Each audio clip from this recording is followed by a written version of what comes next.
i-welcome daw siya sa sarili niyang chapter. Ikaw Brad, anong masasabi mo dun? Meron tayong isang kapatid na nag-PM sa akin at ang sabi niya, survive daw siya ng 1998 at itago na lang daw siya sa pangalang Black Apple. Yun mga Brad, no? Tanungan na ako ng mga Brad natin eh. Hindi naman ako expert sa mga ganitong ano eh. Pero okay lang, sige, PM nyo lang ako kung meron kayong katanungan. Para naman may gawan ko ng video at mahingi natin kung anong yung mga may co-comment ng mga kapatid natin. Okay, game. Yung nga mga Brad, yung si Brad Black Apple na yun, survive siya ng 1998, isang chapter dito sa Luzon. Mga ilang taon daw, nakapag-asawa, tapos pumunta na ng Mindanao, dun sila nanirahan.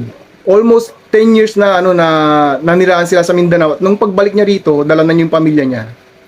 Yung chapter niyang yun, nakita niya, iba na yung mga may hawak, mga bata na raw sabi. Kaya yun gusto raw niyang maging active muli. Yun nga, nagsabi siya sa isang member niya, sa isang member doon na nagpakilala siya na isa siyang acro sa chapter na yun noon. At wala na yung mga ibang member doon na kundi mga bago na siguro. At ang sabi nung officers doon, kailangan daw i-welcome. Kayo mga Brad, kung kayo ang nasa kalagayan niya, magpapa-welcome ba kayo? Kasi sa ngayon, nagkakaroon na ng every chapter nagkakaroon ng house rules eh. Kung ako siguro tatanungin, akit muna ako sa council. Susubukan kong umapila doon. Kung talagang di po pwede, yun, tatanggapin ko yung tatlong yun, di ba? Pero kung pwede namang mapakiusapan, makipag-usap ng maayos. At pag tinanggap siya doon, makisama na lang ng maganda.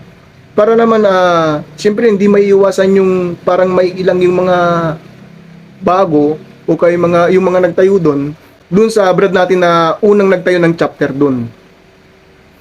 Yun ang para sa akin Brad ako iakyat ko talaga sa council. Kaya kayong mga Brad, i-comment nyo nga kung nararapat ba na i-welcome pa siya o hindi na.